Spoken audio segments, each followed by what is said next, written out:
You're from Flint. Most of the American commentariat aren't. Do you think this speaks of a commentariat and media on both sides of the Atlantic which is so divorced from those sorts of communities that they just are completely out of touch with those political trends? Well, I think a lot of our media, both in this country and in our country, is that exists within a bubble. But the bubble is it's almost, I think a lot of journalism is imprisoned by a bubble that corporations that have essentially bought up most of our media have put our free press in the hands of fewer and fewer people. So it's not surprising to me that the press gets it wrong, not because people aren't smart, it's just there aren't enough people to do the jobs. I mean, when media consolidation happens, hundreds, thousands of journalists lose their jobs.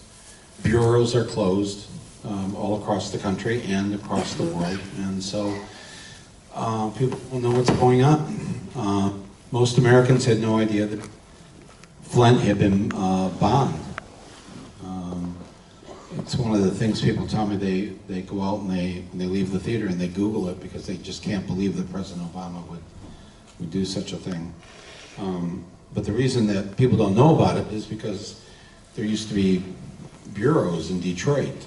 All the TV networks and New York Times and Wall Street Journal don't exist anymore. So part of the dumbing down of your country and my country is making sure that there's fewer and fewer voices in it's called the press.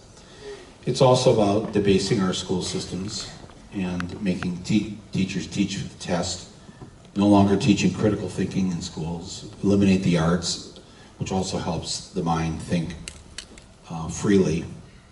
In our country, we've closed libraries, or we limit the hours now. All the different things that happen to dumb down a people so that you get them to the point where